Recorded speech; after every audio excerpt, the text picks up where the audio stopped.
kailangan natin igalang. Ako ay personal na nagpunta dito sa Sandigan Bayan dahil yung aming motion to was yung kalakip na motion to defer issuance of warrant of arrest ay kinalendar na agad for hearing. Itong ganito nga sa umagang ito.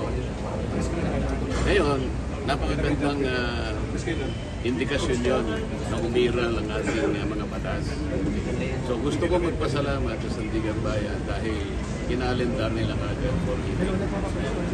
Yun ay makikita ninyo na kinakailangan ng proseso ng batas ay masunod.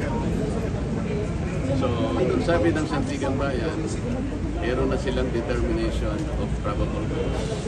Kaya sila nag-issue ng warrant. Igalang natin yun. Kaya meron naman kaming motion to quash, pinagbigyan naman yun. At alam ko naman yun ay bibigyan taan pa rin. Ibig sabihin, ipoproseso pa rin ang aming motion. Dahil, siyempre kami naman, meron kaming ibang pananaw doon sa asuntong ipinal sa amin. So ang aking mga abogado ay gumawa rin ng paraan para sa ganon, i-counter naman yung asunto. Yun ang ibig sabihin ng motion to quash. Yan ay pagbibigyan tayo ng Sandigan Bayan. Kaya lang kailangan dumaan sa proseso. Baba. At nauna na nag-determine na nga yung probable cause. Baba na konti, GMA7. Kaya nag-issue na po sila ng warrant. GMA. Senator, to clarify, you surrendered po. Did you surrender? You were arrested, Senator? Sen, you surrendered, not arrested po. Ay, 5 baba, 5. Pagpunta ko rito, inaasahan ko na lahat ng mga proseso. 5.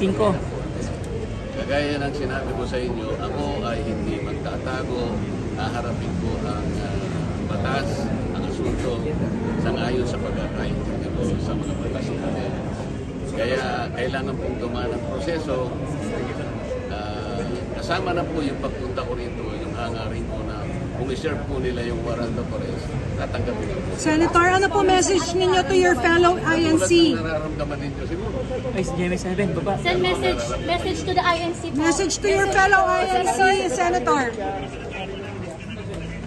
Sec, dadalhin pa ba sa Camp Crame si Senator?